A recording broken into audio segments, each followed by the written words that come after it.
The bounty on Clay Yates' head was $500, and Nathan Morgan had been chasing it for 6 weeks across 3 territories before he rode into the town of Red Rock, New Mexico, in the autumn of 1882, only to learn that the man he had come to collect was already 3 weeks in the ground. Nathan pulled his roan gelding to a stop outside the Red Rock post office and sat there a moment in the failing afternoon light, letting the weight of that news settle over him like dust after a hard ride. He had tracked Clay Yates from Abilene down through the scrub and canyon country of the New Mexico Territory, following rumors and boot prints and the occasional scorched campfire ring. And now the man he had spent the better part of a month hunting had gone and died on him before Nathan could bring him in. It was, he decided, one of the more aggravating things that had ever happened to him in a career that had not exactly been short on aggravations. He climbed down from the horse slowly, because his left leg had taken a piece of buckshot 2 years prior and always stiffened on long rides, and he looped the reins around the hitching post with the practiced ease of a man who had done it 10,000 times.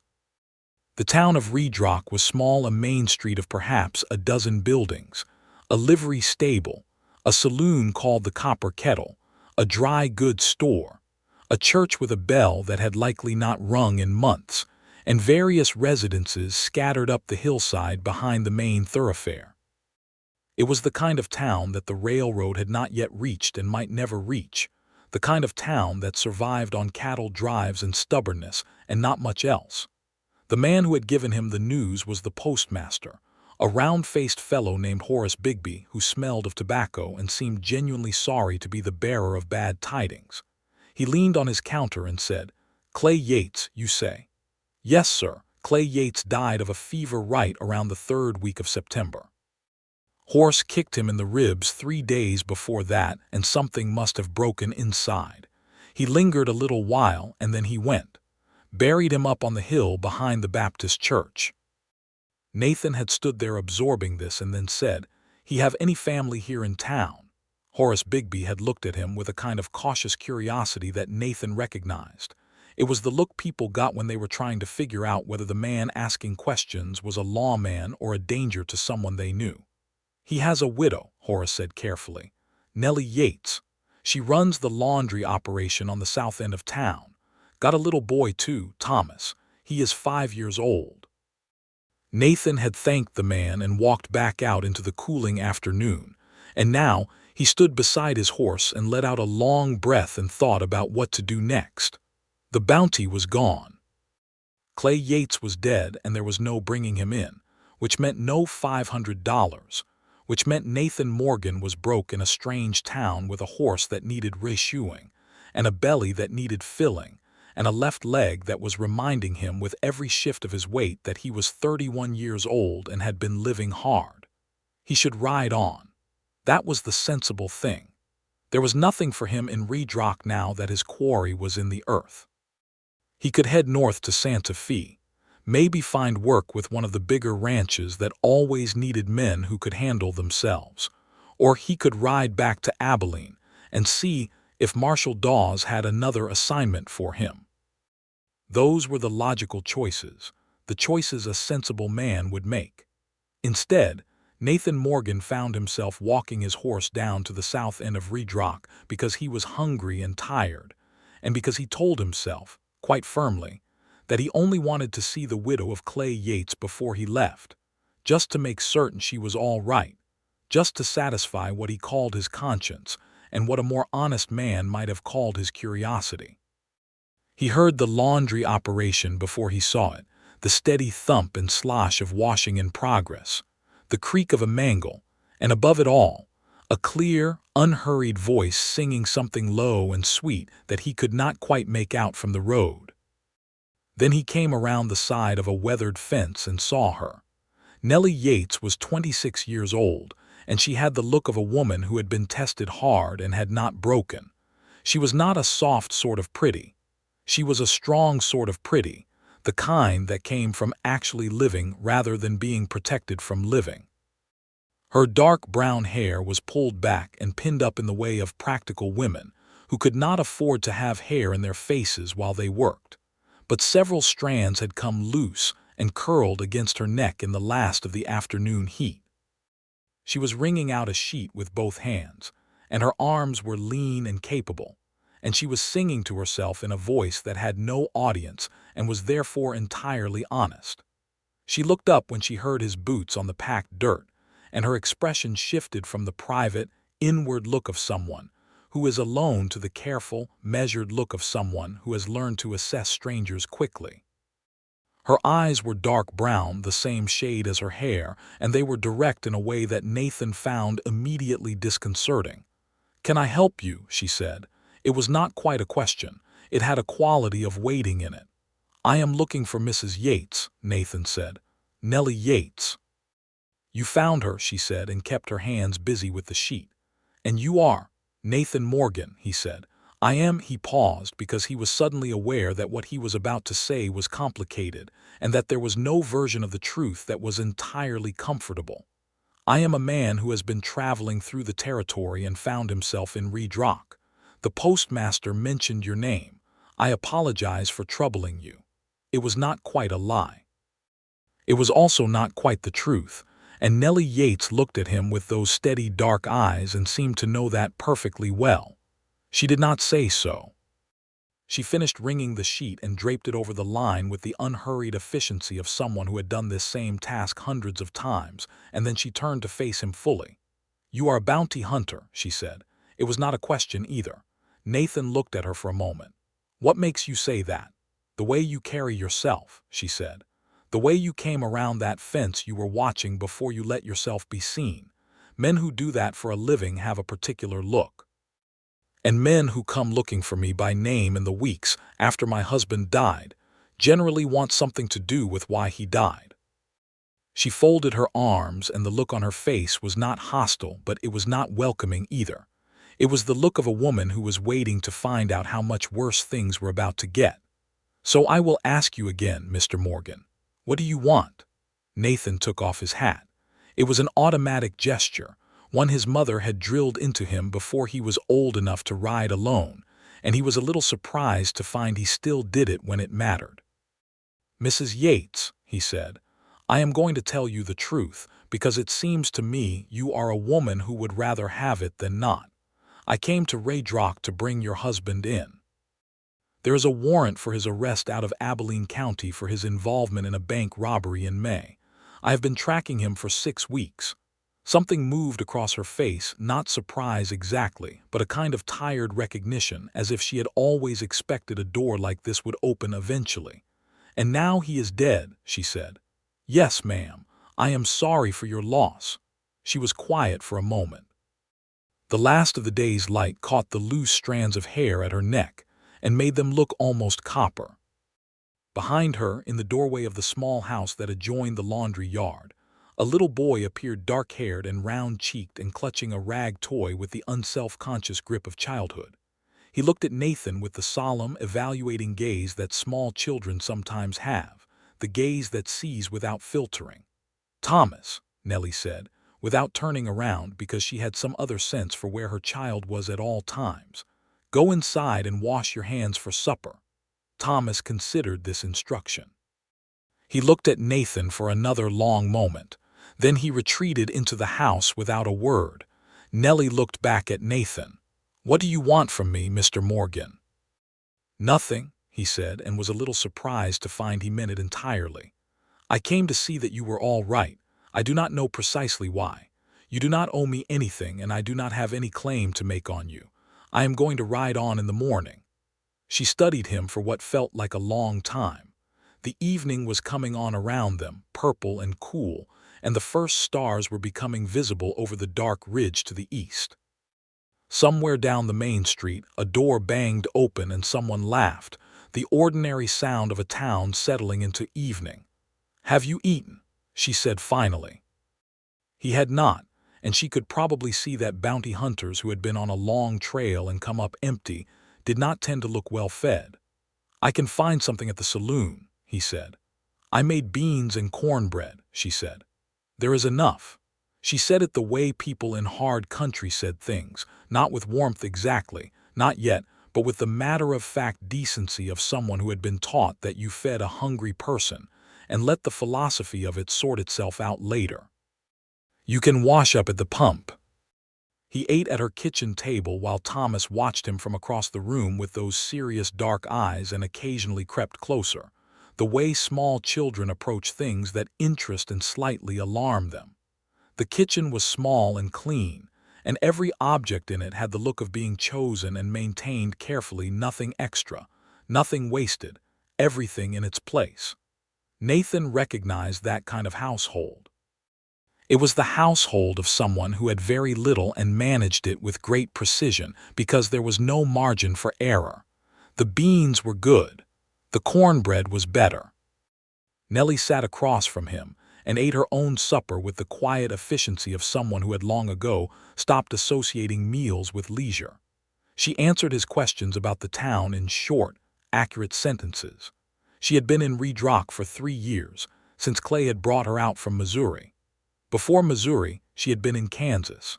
She had grown up in a town not unlike this one, dust and sun, and the particular silence that comes from being a long way from anywhere. She ran the laundry because it was steady work that she could do from home, which was necessary when you had a 5-year-old. It was hard work and it did not pay lavishly, but it paid enough, and she said all of this without complaint or self-pity, as a simple accounting of facts. Nathan listened and watched her and felt something shifting inside him in a way that made him slightly uncomfortable, the way the ground feels slightly wrong before you realize it is about to give way underfoot. He recognized it for what it was, and he did not particularly welcome it, because the last thing Nathan Morgan needed was to develop feelings for the widow of a man he had come to arrest. That was a story with an obvious moral, and the moral was not a good one. He thanked her for supper and stood to leave. Thomas had fallen asleep on the rug near the stove, curled around his rag toy with the complete abandon of a child who has no complicated feelings about rest. Nellie walked Nathan to the door and they stood for a moment in the cool dark of the doorway, and she said, "What will you do now that there is no bounty?" "Find work," he said. "What kind of work can you do besides hunting men?" He almost smiled. "More kinds than you might think. I can work cattle. I can repair just about anything mechanical. I can drive a freight wagon. I was a carpenter's apprentice for 2 years before I was old enough to do what I do now." He paused. "Was old enough to do what I did." She looked at him steadily. "Are you thinking of stopping?" "A man starts to think about it," he said, "when he rides 6 weeks to collect a bounty and finds nothing at the end but a grave and a woman with a child to feed." She did not look away from him. "The grave is my husband's," she said quietly, "and the child is my responsibility. I did not say any of this to make you feel guilty, Mr. Morgan." "I know you did not," he said. "Good night, Mrs. Yates." He walked back to the livery stable and paid for a stall for the roan and a pile of hay for himself, and lay there in the dark listening to the horse breathe and the crickets outside, and tried to think about Santa Fe or Abilene, and found he could not quite get there in his head. He kept returning to the kitchen table, and the careful way she had set out 2 plates as though it were a natural thing, and the sound of her voice singing to herself when she thought no one was listening. He was still in Red Rock 2 days later. The reason, he told himself, was entirely practical. The roan genuinely needed new shoes, and the farrier in Red Rock, a taciturn man named Ezra Poole, was backed up with work and could not see him until Thursday. There was also the matter of his saddle, which had developed a crack in the tree that needed repair before he put more serious miles on it. These were real problems, and they gave him legitimate reasons to stay, and Nathan Morgan was a man who had always been quite good at providing himself with legitimate reasons for doing what he intended to do anyway. On the 3rd day, he went back to the south end of town. Nellie was hauling water from the pump to her washing tubs when he arrived, and she stopped and looked at him with an expression that was complicated but not unwelcoming. "Mr. Morgan," she said, "I thought you were leaving." "Farrier cannot see my horse until Thursday," he said. "I need something to do with my hands. If you have hauling or carrying that needs doing, I will do it in exchange for a meal." She looked at him for a long moment. The morning sun was already warm and the week had been dry, and there were dark circles under her eyes that suggested Thomas had been sleeping poorly and she had been up with him. "I do not need charity," she said. "It is not charity," he said. "I am proposing a trade, my labor for your cooking. If you do not want it, I will find something else to do." Another long look. Then she handed him the bucket. "The tubs need 3 more fills each," she said, "and the woodpile behind the house needs splitting." He split wood for an hour and a half while she washed. She did not speak to him much, but she watched him occasionally in the way you watch someone when you are trying to decide what to make of them, and he did the same to her, and they were both aware of it and neither of them said so. Thomas came outside mid-morning with his rag toy and planted himself near Nathan with that solemn observational manner, and after a while said in a very serious voice, "Why is your horse roan?" "Because his mama was roan," Nathan said. "It comes from the blood." Thomas considered this. "My mama has dark hair," he said with the logical progression of a 5-year-old drawing connections. "Does that come from the blood too?" "It does," Nathan said. Thomas looked at his own hands as though expecting to find information there. Then he said, "My papa had dark hair too. He died." "I know," Nathan said, and set the axe carefully against the woodpile and crouched down to be level with the boy. "I am sorry about that." Thomas regarded him with those old, wide eyes. "Mama cried for a long time," he said, "but she does not cry anymore. She says we have to keep going." "Your mama is right," Nathan said. "She is right about most things," Thomas said, with the confident certainty of a 5-year-old who has not yet discovered exceptions to this rule. Then he wandered off toward the fence to look at a grasshopper, and Nathan stood up and picked up the axe again, and tried to remember the last time a conversation had made his chest feel quite so strange. He ate lunch with them, and then he fixed the broken hinge on the laundry door that had clearly been broken for some time and was catching awkwardly on every use, and he restrung the clothesline that had gone slack, and by the time the afternoon was winding down, he had found 11 small things that needed doing and done them all, and Nellie stood looking at the door swinging smooth and clean on its hinge with an expression that was difficult to read. "You did not have to do all of that," she said. "I had the time," he said. "Is that the only reason?" He did not answer right away. He was looking at the fixed door too, because looking at her directly was beginning to feel like something he needed to be careful about. "No," he said finally, "it is not the only reason." She was quiet. Then she said, "My husband was not a good man, Mr. Morgan. I want you to know that I know that. I grieved him because he was Thomas's father and because I had once believed he was something different from what he turned out to be, but I am not asking you to feel bad about why you came here." "What was he?" Nathan asked. He asked it gently, not as a bounty hunter collecting information, but as a man trying to understand the shape of a life. Nellie leaned against the doorframe. The afternoon light came in sideways and gold and made her look for a moment like a painting of something enduring. "He was charming," she said. "That was the first thing. He could talk anyone into anything. He could make you feel, when he was talking to you, as if you were the only person in the world and everything was going to be fine. I was 19 when I married him and I believed every word he said." She paused. "It took me 2 years to understand that what he was good at was taking what he wanted and leaving. He never stayed in one place long enough for consequences to find him. Until Red Rock, I suppose." "And you stayed," Nathan said. "Thomas was born by then," she said simply. "And besides," she looked out past the fence toward the ridge, "I had nowhere else to go that was better, so I made this better." She gestured at the laundry yard, the tubs, the neatly strung lines. "This is mine. I built it, and it is enough." Nathan looked at her and felt that shifting sensation again, stronger now and harder to dismiss. "It is more than enough," he said. "It is remarkable." She looked at him then, quickly, as if the word surprised her. Then she looked away. "You should go get your supper," she said, "before the copper kettle stops serving." On Thursday, Ezra Poole shod the roan with 4 new shoes and declared the animal fit to travel, and Nathan stood outside the livery stable in the bright morning light and knew, with complete certainty, that he was not going to ride out of Redrock that day. He went to see the town's only lawyer instead, a thin, fastidious man named Mr. Cornelius Aldrich, who kept an office above the dry goods store and smelled of lemon oil and ambition.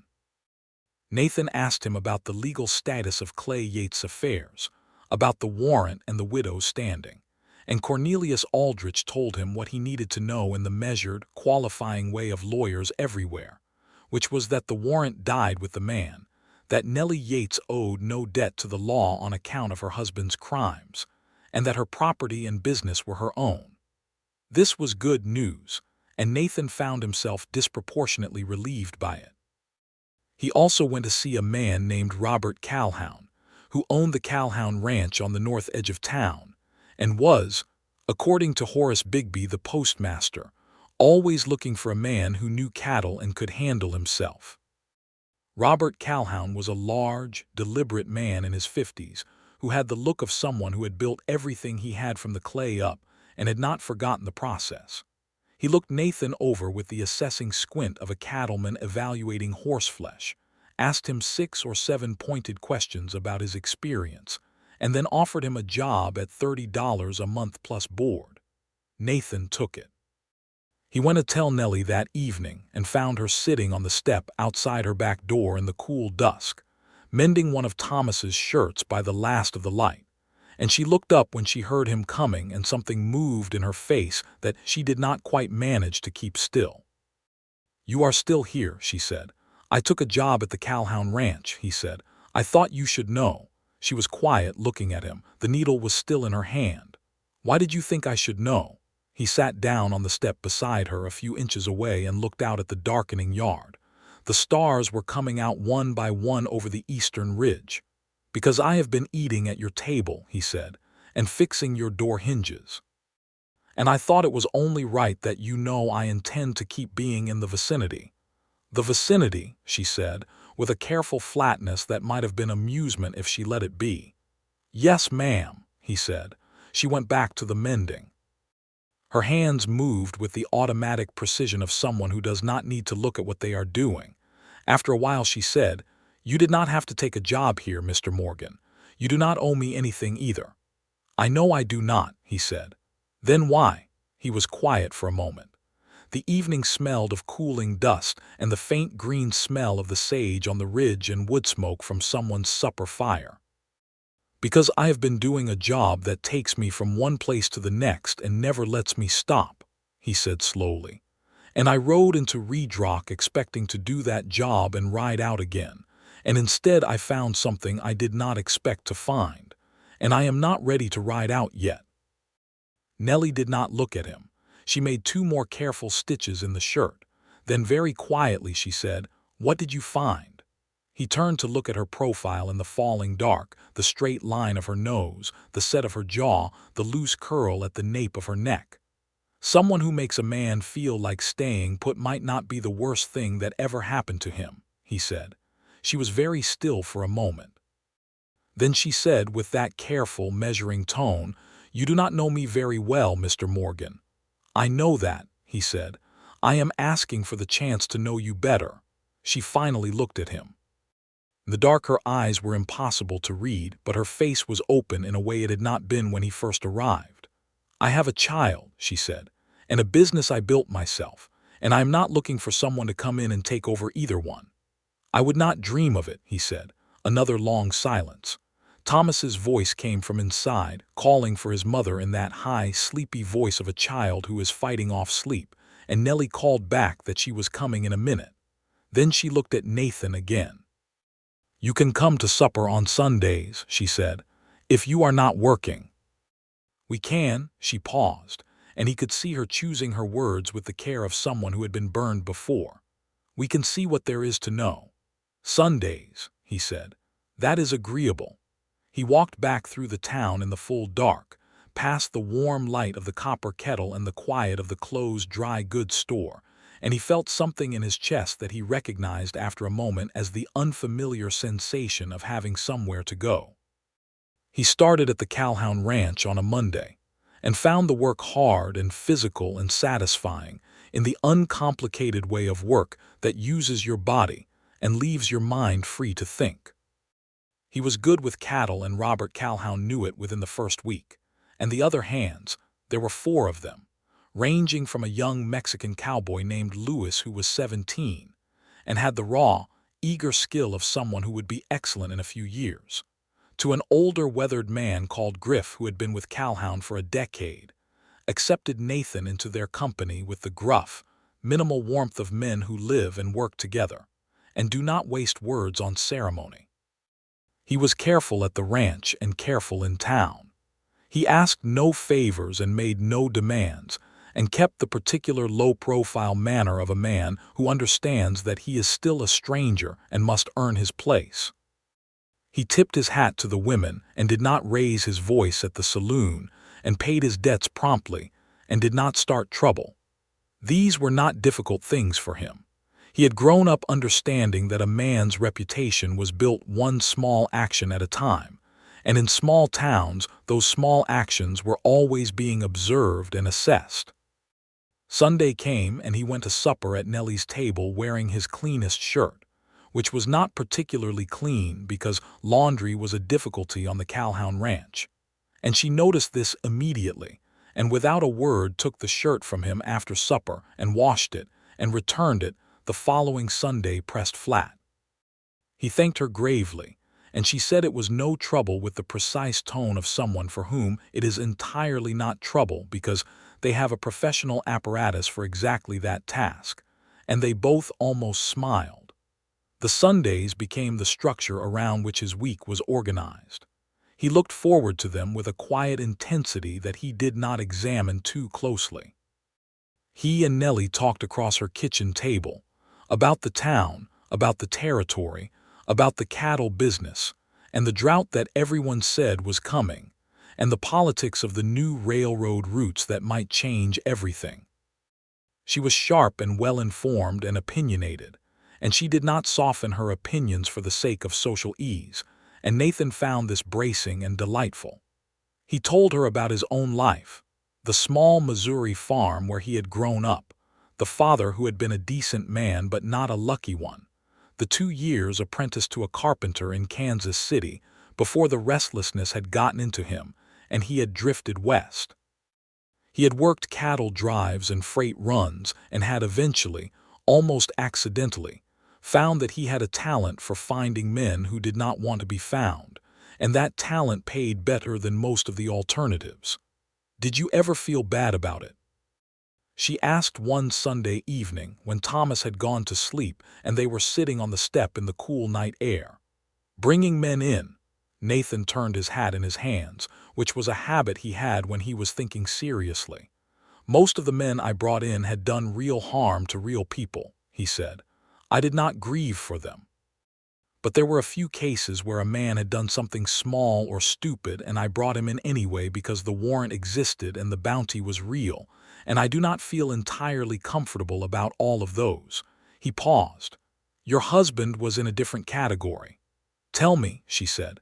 Not a demand, just a request made simply.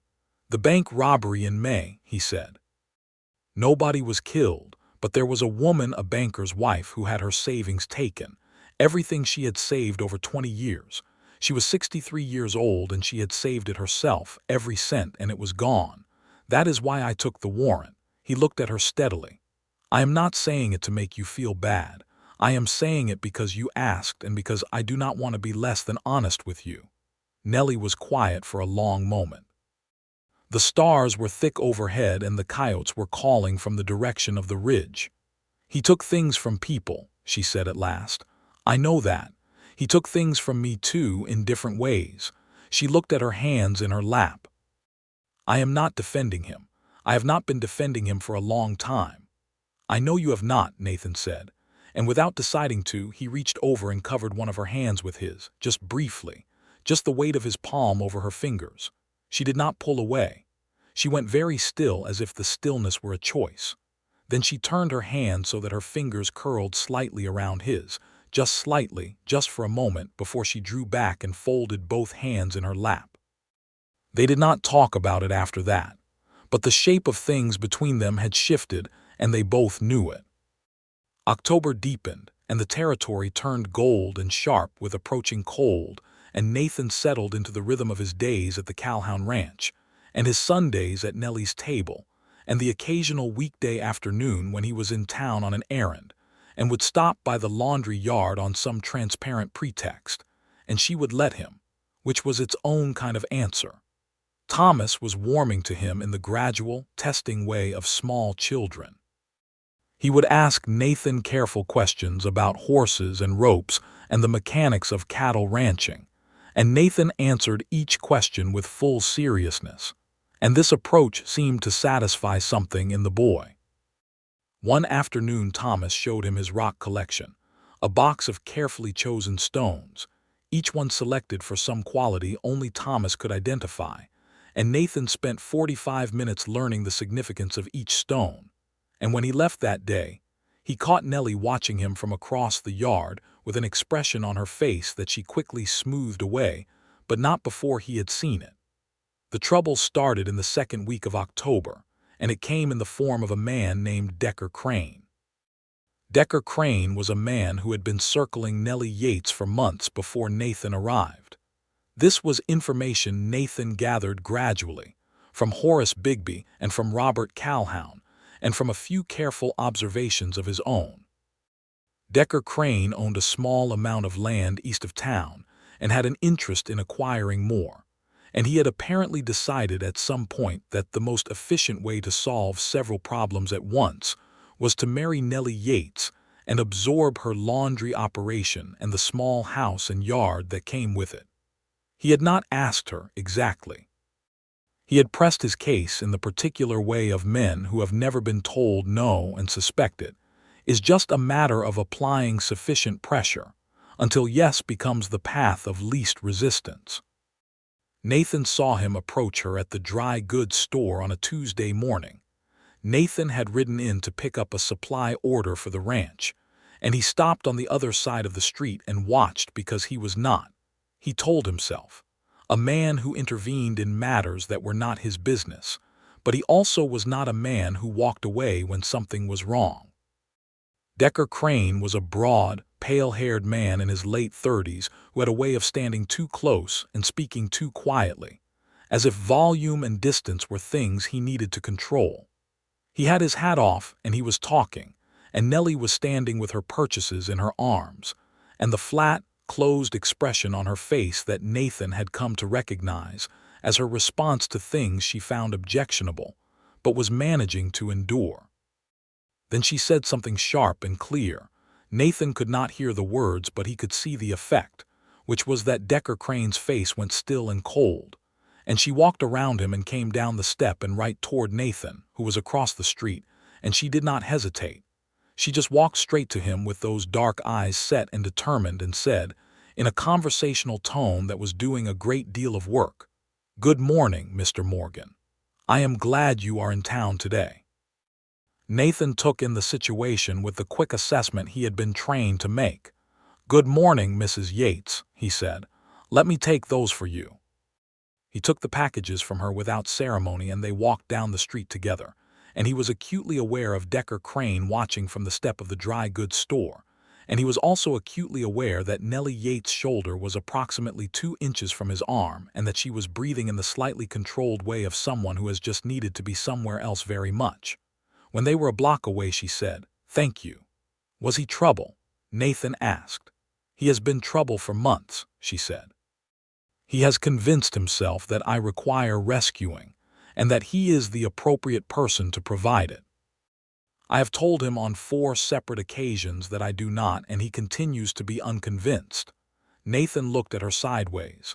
"Would it help if he knew you were keeping company?" Nellie looked at him. "Are we keeping company, Mr. Morgan?" He held her gaze.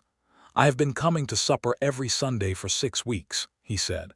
"I have fixed your door hinge and your fence post and the wheel on your cart.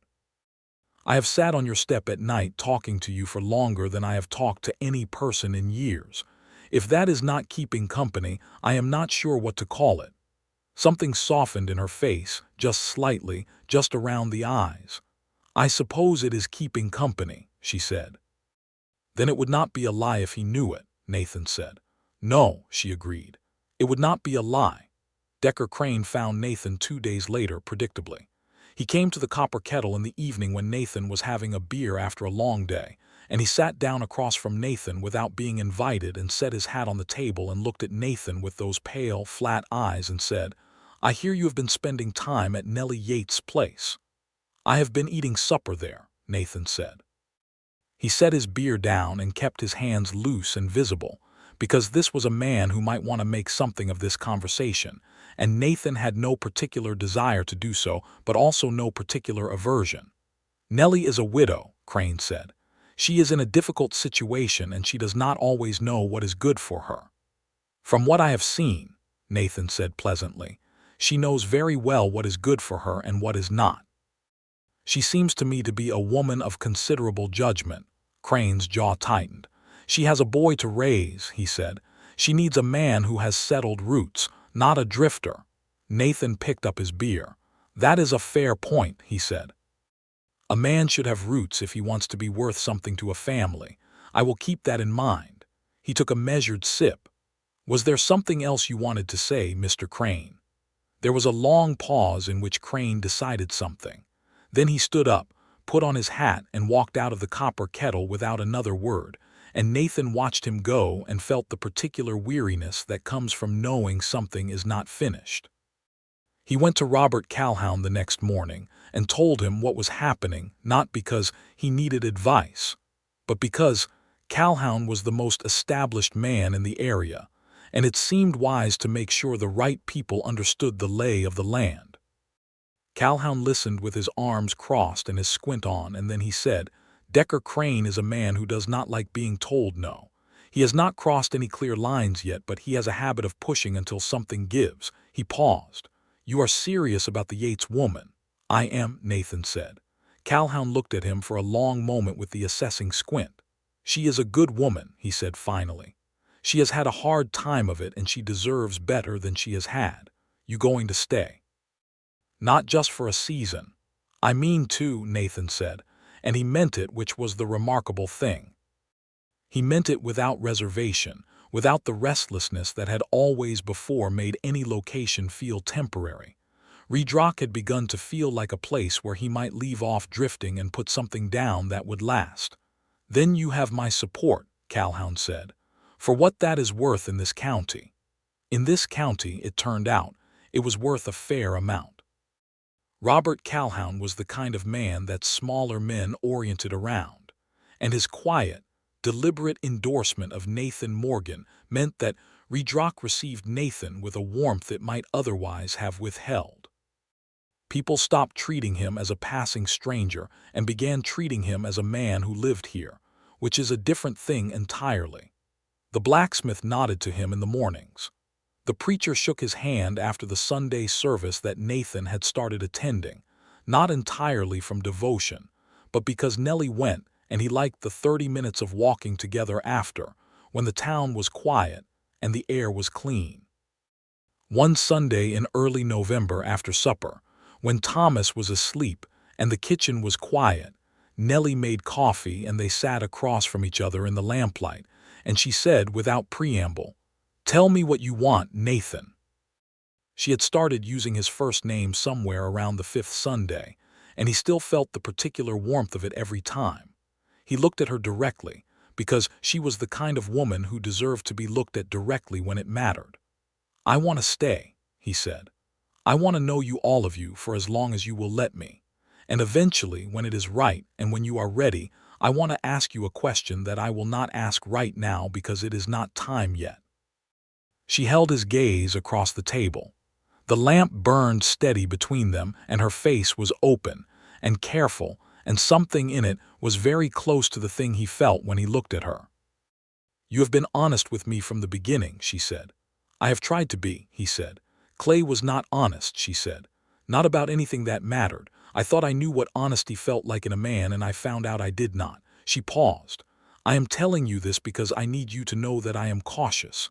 Not because I doubt you specifically, but because I have been wrong before, and the cost of being wrong is not just mine to bear anymore." "I know," he said. "I am not in a hurry." "You should also know," she said, "that Thomas has no memory of his father as a good man. Clay was not much present even when he was alive. The man Thomas sees on Sunday evenings is—" She stopped. "Is what?" Nathan said quietly. "Is someone he looks for at the window," she said, "on Sunday mornings to see if you are coming." Nathan sat very still for a moment. The kitchen was very quiet. Outside, the wind had picked up and was working at the eaves of the house with that low, constant note that meant winter was not far behind. "Nellie," he said. "Do not say anything right now," she said. "I just wanted you to know." He nodded. He turned his cup in his hands. After a while he said, "I am going to be here next Sunday." "I know you are," she said. November came in cold, and the territory showed its winter face, the gray light and the hard ground, and the way the wind came off the ridge with a sharpness that did not apologize for itself. The work at the Calhoun Ranch went on, because cattle did not defer to the cold, and Nathan rode the fence lines and moved the herd to winter pasture, and came back to the bunkhouse at night tired to the bone in the satisfying way of honest physical work. Lewis, the young cowboy, had taken to asking Nathan questions about horses and tracking in a way that reminded Nathan of Thomas's questions about rocks, and Nathan answered him with the same seriousness he gave Thomas, because a question asked in genuine curiosity deserved a genuine answer regardless of who was asking. Decker Crane made one more approach. He came to the laundry yard on a cold Wednesday morning when Nathan was not there. Nathan heard about it from Thomas, who told him with the righteous indignation of a 5-year-old that a man had come and talked to his mama, and she had told him to go away. But the man had kept talking anyway until she had picked up the broom. Nathan had to work to keep his face neutral. "Your mama used the broom," he said.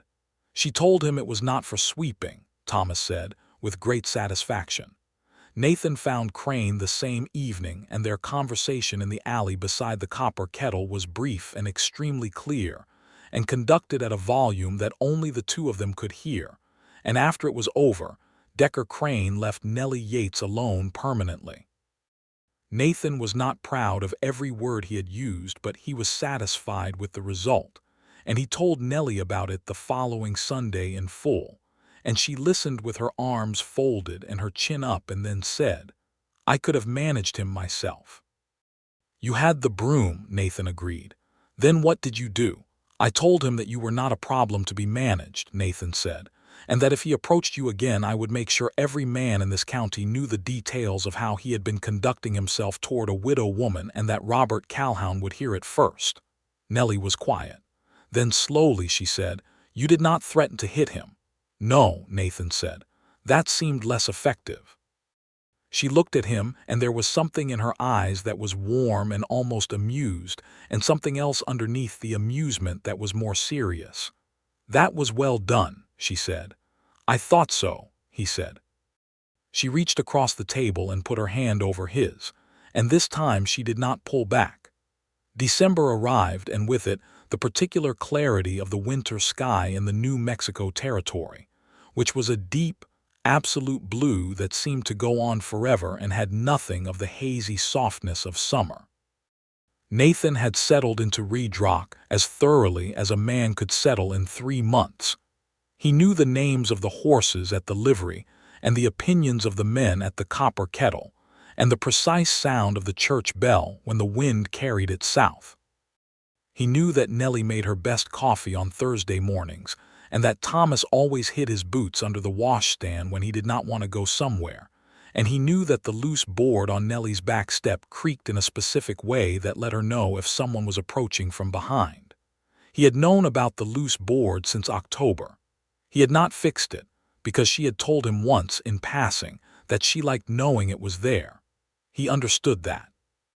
He asked her to walk with him on Christmas Day, which fell on a Monday in 1882, and Red Rock was quiet in the particular way of a small town on a holiday.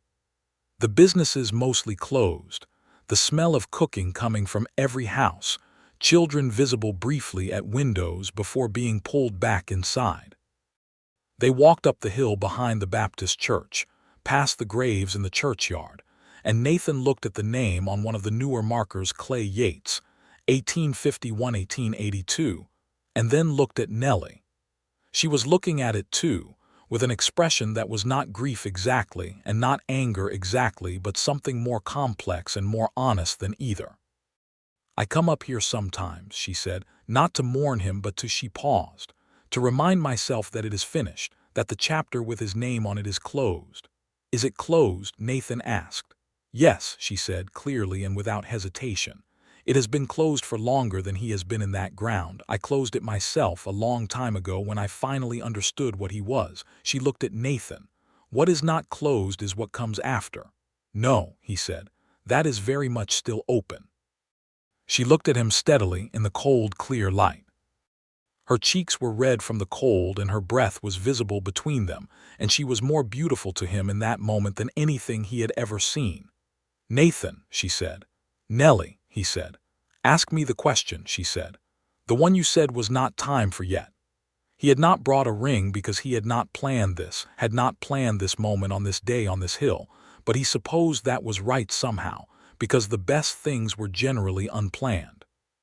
He took both her hands in his and looked at her directly, the way she deserved, and said, "Nellie Yates, I came to this town to collect a bounty, and I found something 1,000 times more valuable instead. I found you. And I want to spend every remaining year I have learning what you think about things and watching Thomas grow up and fixing whatever breaks and building whatever needs building. Will you marry me?" She held his gaze for a long moment. The wind came across the ridge and moved her hair, and she did not look away from him. "I will," she said. "Yes." He kissed her there on the cold hill on Christmas Day, with the grave of Clay Yates behind them and the whole rest of their lives in front of them. And it was the first time he had kissed her, and it was tentative, and then it was not tentative, and it tasted of cold air and coffee and the particular sweetness of a beginning. Thomas, when they told him that evening over a Christmas supper of roasted chicken that Nellie had been preparing since the night before, looked at Nathan for a long, solemn moment and then said, "Does this mean you will be here on days that are not Sunday?" "It does," Nathan said. Thomas nodded slowly, working through the implications. "You can have the big cup," he said at last, which was apparently the highest honor Thomas could bestow, because he himself always used the big cup at supper. Nathan accepted this honor with suitable gravity. They were married in the first week of February 1883, in the Baptist church with the bell that finally rang, which Horace Bigby, the postmaster, said was the first time it had rung in 16 months. Robert Calhoun and his wife attended and stood up as witnesses, and Lewis from the ranch came and stood in the back in his good shirt looking very serious and pleased. Ezra Poole, the farrier, came, and the woman who ran the dry goods store, and the preacher who had shaken Nathan's hand after every Sunday service for 3 months and now shook it with a particular warmth.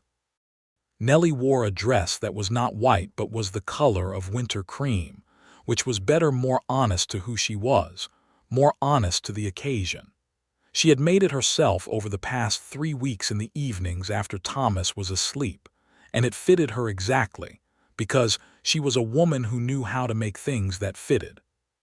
She walked up the aisle of the small church with Thomas's hand in hers, and Thomas looking up at Nathan at the altar with that old, solemn, evaluating gaze, and then Thomas relinquished her hand and went to stand beside Robert Calhoun's wife, who had offered to mind him during the ceremony, and Nellie stood before Nathan and looked at him with those steady dark eyes, and they made their promises to each other in voices that were clear and certain.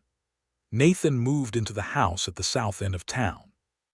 He had a few things, his saddle and his horse and his gear and a small box of things his mother had left him, and these fit into the house easily, because a man who has been traveling light for years does not accumulate much. What he brought instead was himself, which took up more room in a different way and was, he suspected, what actually mattered. The first months of their marriage were new and careful and warm. There was a learning in it, the learning of another person's habits and rhythms, the small adjustments and negotiations that are the actual texture of living together rather than just visiting. He learned that she needed a half-hour of quiet in the morning before she could be conversational, and she learned that he always left his boots slightly to the left of where they should be, and that this was apparently beyond his power to correct. He learned that she had strong opinions about how the fire should be laid in the stove, and she learned that he was a better cook than she had expected, which surprised her genuinely, and she told him so, and the delight on her face at being genuinely surprised was something he stored away carefully. Thomas attached himself to Nathan with the single-minded thoroughness of a small boy who has decided something.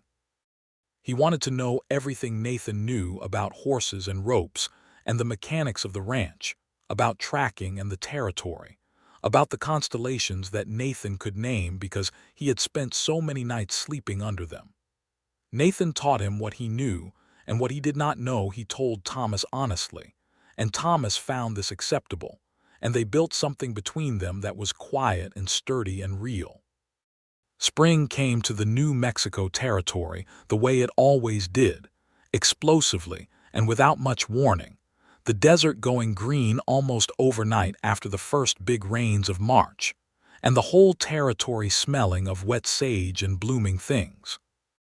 The cattle business was good that year, and Robert Calhoun gave Nathan a raise to $38 a month, which was decent, and Nellie's laundry business had grown in the winter months because the town had grown. A small influx of settlers coming through on the way to other places, and some of them stopping, the way people do when a place has something to hold them. They talked in the evenings about the future in the concrete, detailed way of people who have decided to have one together. They talked about whether the house could be expanded. There was room on the eastern side, and Nathan reckoned he could do the work himself over the summer with Griff's help on the heavier framing. They talked about whether the laundry could take on a helper, because Nellie was at capacity and turning away work, which was a good problem and a solvable one. They talked about Thomas going to the school that the territory was building, which was supposed to open in the fall, and which Thomas was intensely ambivalent about, because school meant leaving the house, and leaving the house meant not being at the ranch with Nathan. "You will see me at supper," Nathan told him, "every single day. And I will still be here on Saturday mornings." "What will I learn at school?" Thomas asked, with the specific suspicion of a boy who has calculated that the question is worth asking. "Reading," Nathan said, "and numbers, and things I do not know, which is why you need to go." Thomas considered this. The idea that there were things Nathan did not know was clearly novel and somewhat startling. "What things do you not know?" "History," Nathan said. "The history of the territory and the country and the world, and you should know it because it is how you understand where you are and why things are the way they are." Thomas nodded slowly, as if this were information that required internal processing. Then he said, "Mr. Calhoun says the Mescalero Apache used to live on these lands." "They did," Nathan said, "and before the reservation they lived all through this country. The canyon lands and the mountains, all of it was their home." Thomas looked out at the ridge in the late afternoon light. "That does not seem right," he said quietly, with the blunt moral clarity of a child who has not yet learned to make peace with injustice. "That they had to go." "No," Nathan agreed. "It does not seem right, and it was not. Sometimes the world does wrong things and they become the settled fact of things, and the people who came after have to carry that knowledge." He paused. "The best thing you can do is know it and not forget it and treat people well." Thomas nodded again, processing this. Then he went a look at his rocks. Nellie had heard this from the doorway. When Thomas was gone, she looked at Nathan steadily. "You gave him a good answer," she said. "It was an honest answer," he said. "Sometimes that is the best kind," she said, and went back inside. In June, Nellie told him she was expecting. She told him in the kitchen in the morning, simply and directly, with that characteristic economy of hers, and Nathan's face did something that surprised him. He felt the expression before he could manage it, something wide and stunned and wholly glad, and he crossed the kitchen in 2 steps and held her carefully, as if she were something extraordinary, which she was. "You are going to break my ribs," she said against his shoulder, with a voice that was entirely steady and slightly amused.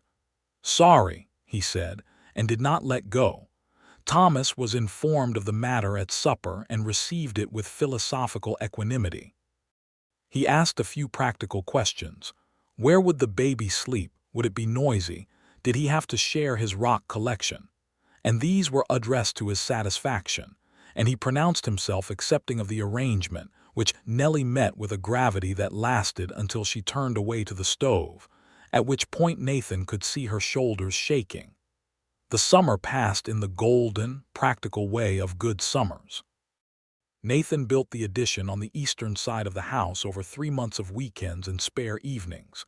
With Griff's help and Lewis's enthusiastic, if occasionally chaotic assistance, and the occasional supervision of Robert Calhoun, who came by on a Tuesday afternoon and stood looking at the framing with his arms folded and his assessing squint, and then said, "Solid," which Nathan had come to understand was about as lavish a compliment as Calhoun deployed.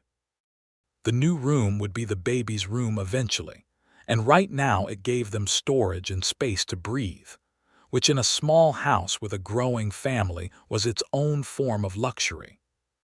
Nellie hired a young woman named Clara, the 17-year-old daughter of one of the newer families in town, to help with the laundry 3 days a week.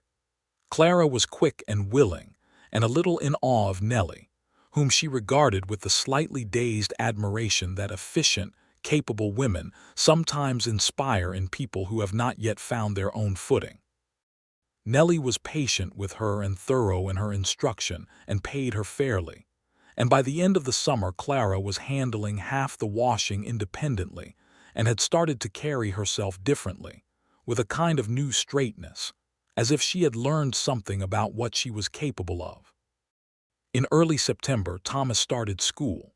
He went on the first day with his chin up and his eyes very serious, and Nathan walked him down and said goodbye at the door of the new schoolhouse, which smelled of fresh lumber and chalk dust, and Thomas turned back once at the door and looked at Nathan with those old, solemn eyes, and Nathan said, "I will be here at 3 o'clock," and Thomas nodded and went inside. Nathan was there at 3 o'clock.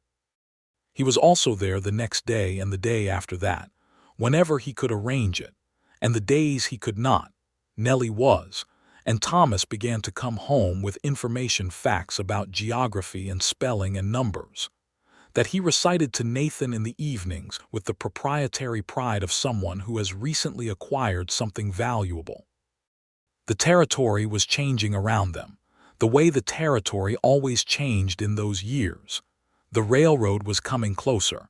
There was talk of making New Mexico a proper state someday. The cattle business was shifting as the open range began to close and more land went under fence.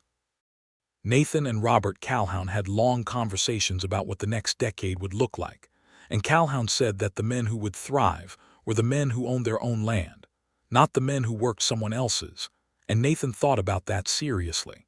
He had been saving. He had always been careful with money. A life of uncertain income trained you to be, and between his wages from the Calhoun ranch and what Nellie earned from the laundry, they were not prosperous, but they were solvent and building steadily. He began to think about land. There was a parcel 2 miles north of town, good grassland with a creek running through the northeast corner, that the previous owner had abandoned after a bad winter 2 years prior. Nathan looked at it several times, walking the fence line and examining the creek bed, and feeling the soil, and doing the calculations that a man does when he is thinking about whether something is possible.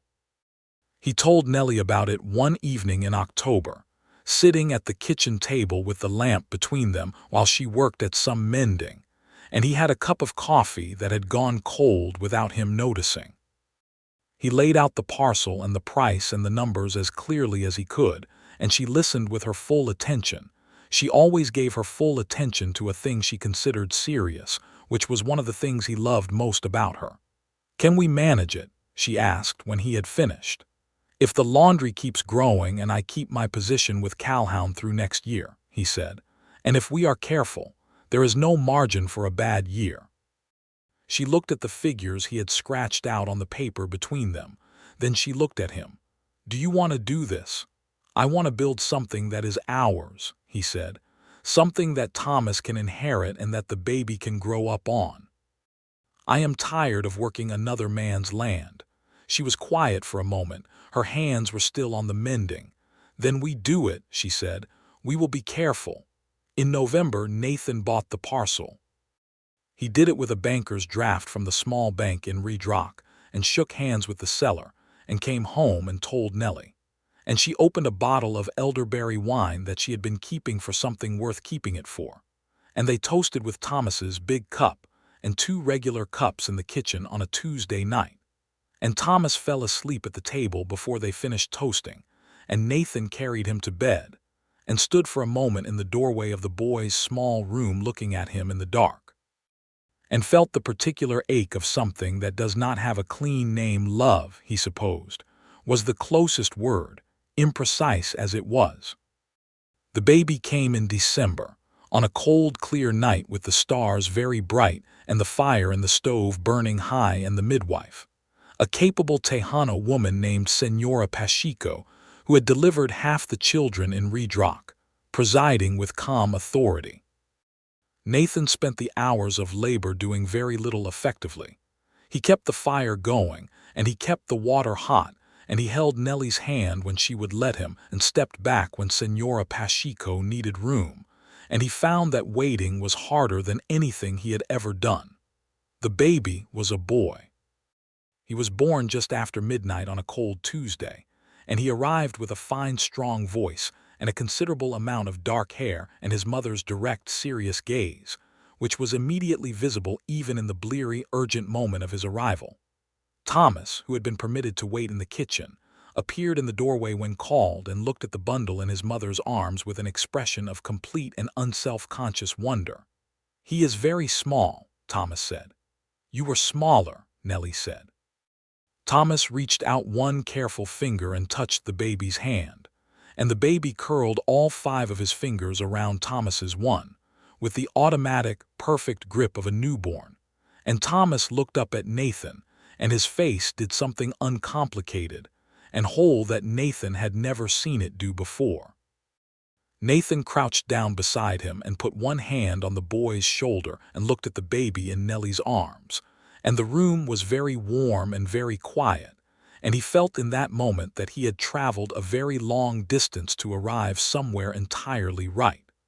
They named him James. James Clay Morgan, not the Clay for Clay Yates, but the Clay for Nellie's father, who had been a decent man and deserved to be remembered. And Nellie had thought of it herself and told Nathan, and he had said immediately, yes, because it was right and he knew it.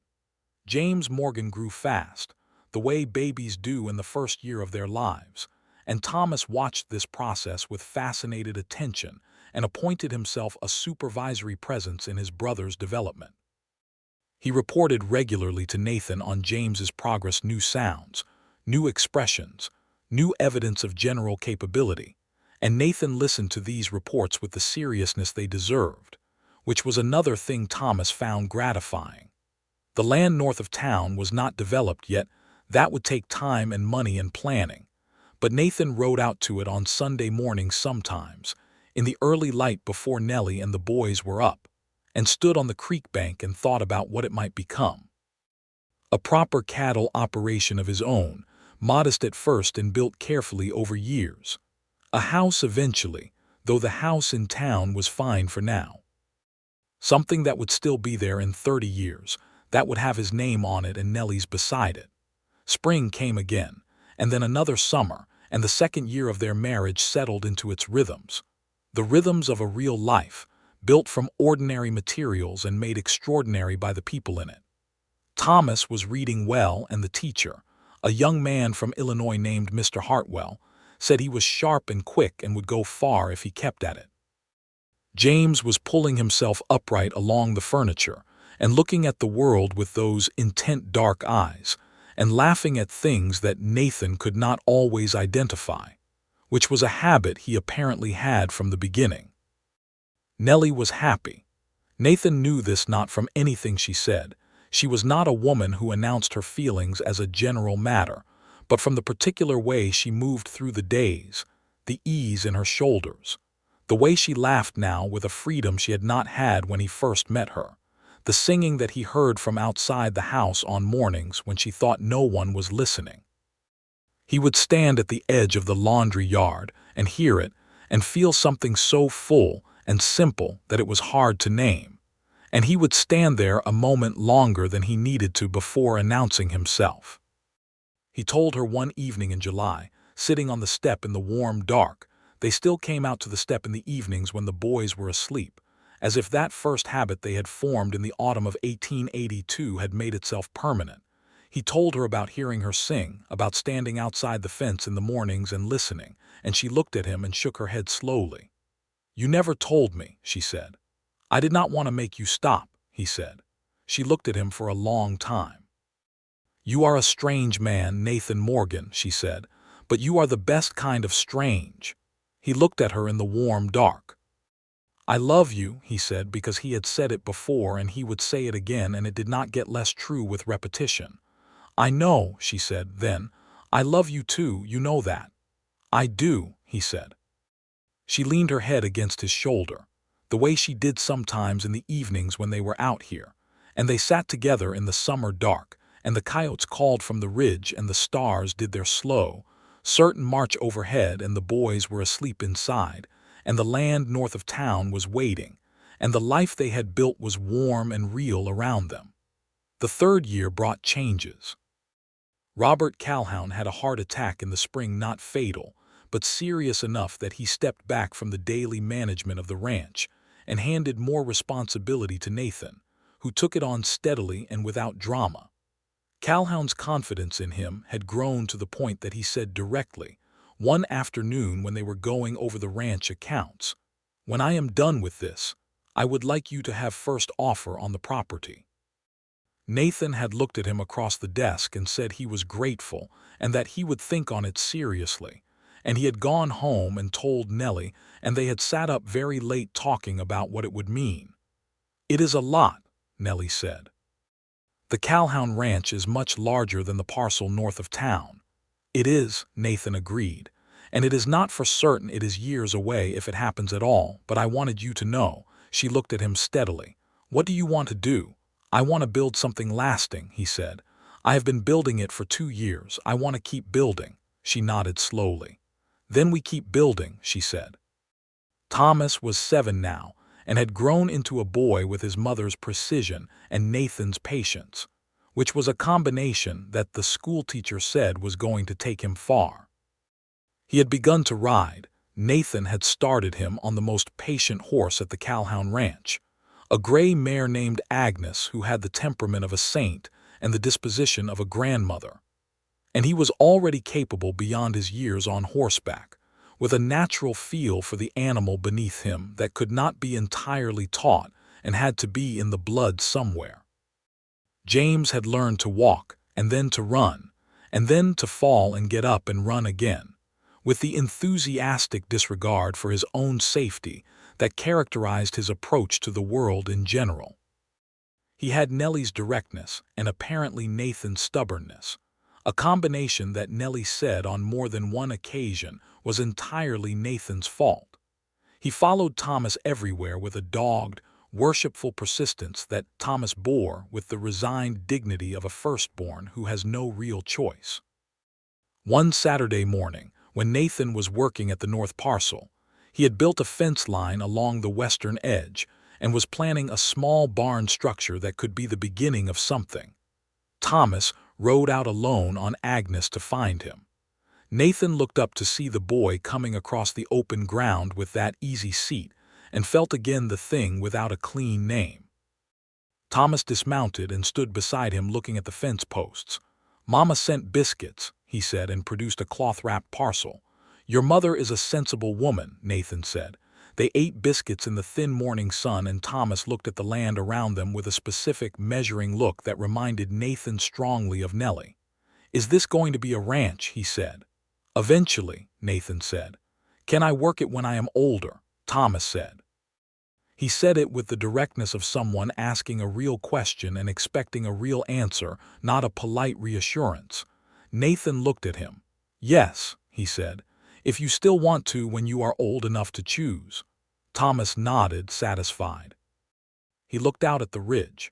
"Papa," he said. He had started calling Nathan that around the time James was born, and he had said it the first time so simply and matter-of-factly, as though the word had been waiting to be used. "Papa, do you think this is where we will always be?" Nathan thought about it seriously, the way the question deserved. "I think this is where we are choosing to be," he said. "Every day we are here, we are choosing it, and so far I would choose it again." Thomas seemed to find this satisfying. He ate the last biscuit and got back on Agnes and rode back toward town, sitting straight and easy in the saddle, and Nathan watched him go and then turned back to the fence line and worked in the bright morning.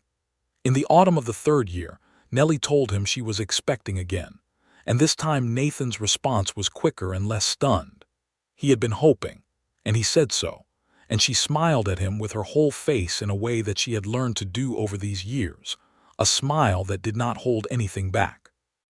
This time the pregnancy was harder in the early months, and Nathan worried in the way that men worry when someone they love is uncomfortable, and there is very little they can do. He took over more of the household work and made sure she was not lifting heavy tubs, and generally made himself useful in whatever way she would allow, which was sometimes and on her own terms, because she was not a woman who accepted help graciously in areas she considered her own domain. But she allowed it more than she had before, which was its own evidence of something. The laundry had expanded further. Clara was now essentially running the operation on a day-to-day basis, with Nellie overseeing and managing the accounts and the customer relationships, and it had become a real business, the kind that could sustain itself and would continue to do so. Nellie had also begun, quietly, to keep a small household accounts ledger that was a model of clarity and precision, and she had helped 2 other families in Redrock set up similar systems when they had asked, because she had a talent for numbers that she had been using all along without naming it as a talent. The baby came in April, a girl this time, with Nellie's dark hair and Nathan's gray eyes, a combination that produced something startlingly lovely, and they named her Ruth Margaret Morgan. Thomas regarded her with the same supervisory seriousness he had applied to James.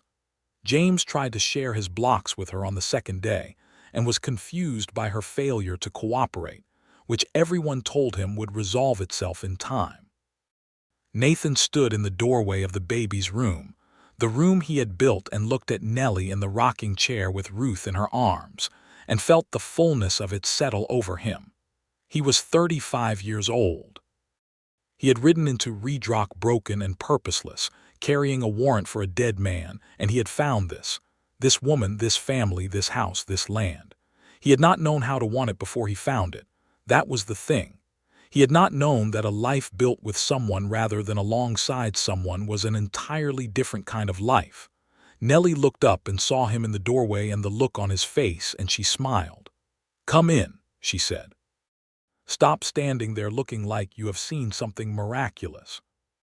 "I have," he said, and came in and sat on the edge of the bed near the rocking chair and looked at his wife and his daughter and listened to the sounds of the house, James somewhere making the steady, noisy progress of a 2-year-old, Thomas's boots on the front step as he came home from school, and he thought, this is the destination.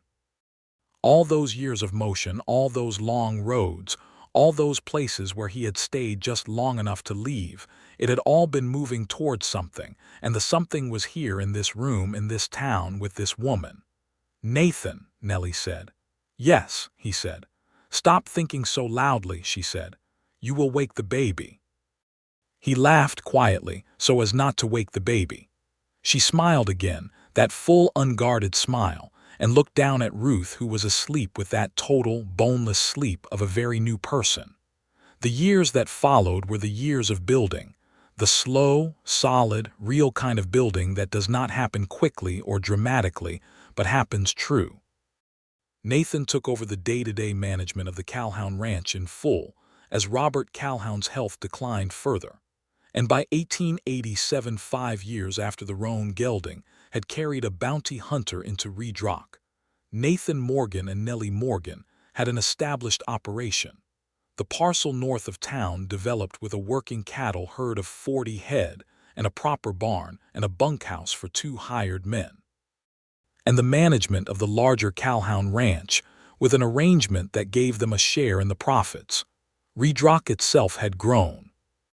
The railroad had not come directly, but a spur line had connected them to the main route 20 miles south, and with it came new families and new businesses, and the school had expanded, and a second church had appeared, and there was a doctor now.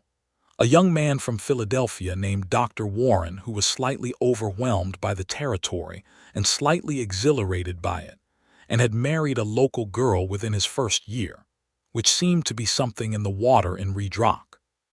Thomas at 12 was a serious, capable boy who could manage the ranch horses and help with the cattle, and was reading books that Nathan was not always sure he had read himself, and who had begun to have opinions about the territory and the railroad, and the rights of the Apache people on the reservation that he expressed with his mother's clarity and his father's deliberateness, which was something to hear when you were not expecting it.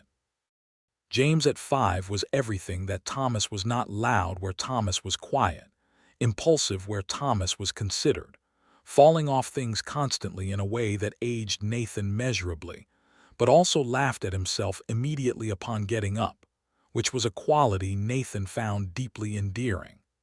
Ruth at 2 was ruling the household with a completely benevolent dictatorship that everyone had agreed to almost without discussion. One evening in October 1887, Nathan sat on the step behind the house, the same step, the same loose board. Nellie had never let him fix it, and Nellie came out and sat beside him with 2 cups of coffee, and they sat together in the cool autumn dark, the way they had been sitting together for 5 years now, and the coyotes were calling from the ridge, and the stars were doing their slow, certain march, and the house behind them was warm and full of sleeping children. "I want to tell you something," Nellie said. "Tell me," he said. "When you came to my laundry yard that first evening," she said, "and you told me the truth about why you had come, I was not afraid of you. I know that is strange. I had every reason to be careful, and I was careful, but I was not afraid. Do you know why? Tell me," he said again. "Because you took off your hat," she said. "You took it off without thinking about it, just as a natural thing, and you looked at me directly and you told me the truth when you did not have to, when it would have been easier to tell me something that explained nothing. And I thought," she paused and turned the cup in her hands, "I thought, this is not the worst kind of man." Nathan looked at her. "That is not the most flattering assessment I have ever received."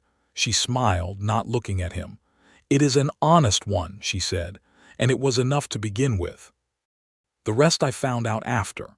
"And what did you find out after?" he said. She looked at him then fully with those dark, steady eyes that he would know in any dark. "That you are the best kind of man," she said. "That is what I found out after." He took her hand and held it in both of his, the way he had held it across the kitchen table 5 years ago on a cold December day, and she let him, the way she had then. They sat in the dark, and the stars moved above the ridge, and the loose board on the step was under their feet, and the house was warm behind them, and none of it was finished. There was still the land to develop, and the children to raise, and the years to fill, but all of it was real, and all of it was theirs. He had come to the territory hunting a man, and he had found a grave and a widow with dark eyes and the courage to keep going. And he had not been able to finish what he started because he had started something else entirely, something far better, something that would not finish for a long time yet, and when it did would finish well.